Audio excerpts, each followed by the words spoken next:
I'm Megan Pyrah. And I'm Shalise Hadley. And this is Refashion Your Life. Okay, we've talked about different relationships. We've talked about friendships and being a mother and good and bad people in your life. But one area we haven't touched is relationships with your significant others. So what we'd like to do is talk about the truths of marriage. Marriage takes a lot of work. That is a truth. There, we've said it all. No, but you know what? Marriage can be awesome.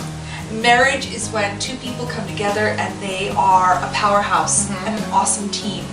But you know what? The one thing that it takes, I think, from each person, the one simple word is selflessness. Right. Consistency, time, effort, patience, and give and take. Yes.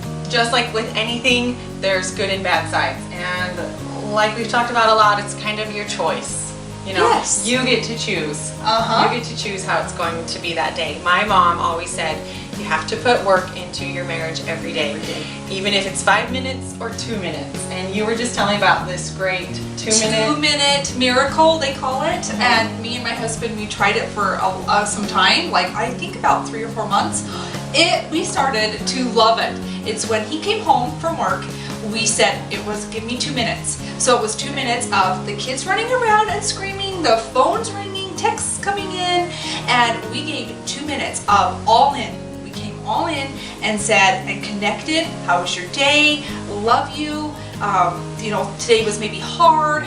Here's what we have going on. Yes, tonight. here's what our thing. But it was 2 minutes of just 100% all in, attention on each other, and then he could go relax, take his 5 minutes to wind down. I could be like, okay, I've got all this stuff going, but now I have my help there, you know, and we have figured it out. But that 2-minute miracle, honestly, it works, and it was fun. It created a kind of a fun element. Yeah. When you come home. So her telling me about this 2-minute miracle makes me think about other trigger words you can have in your marriage. Yes. Which is kind of another thing we want to talk about. If you just kind of lay it out there for your spouse or your significant other, if you're honest and open and saying, when you get home, I'm at my wit's end and you want a minute to relax. So yes, let's just say, you know, it's our 2-minute miracle time, and then everybody understands what place I need to be in and for how long. Yes. And then sometimes my husband will start talking to me and I'm like, okay, right now I'm not all in because my mind is going, I'm focused on this, I want to give you all this attention, but right now I'm not all in. Then he knows, okay, give her a minute, and then she'll come to me and it's like, hey, game on, I'm all in, let's go, let's have that conversation. I love that. That's another trigger word. That when you lay that out there in your relationship so both parties understand what that is, then we can avoid, you're not listening to me, I'm so upset, you don't care, blah, blah, blah. It's like me trying to go to my husband when he's watching a football game and wanting to spill my guts and being mad that he's not listening. And you can just say, babe, I'm not all in right now, wait till halftime. And then we can avoid all that.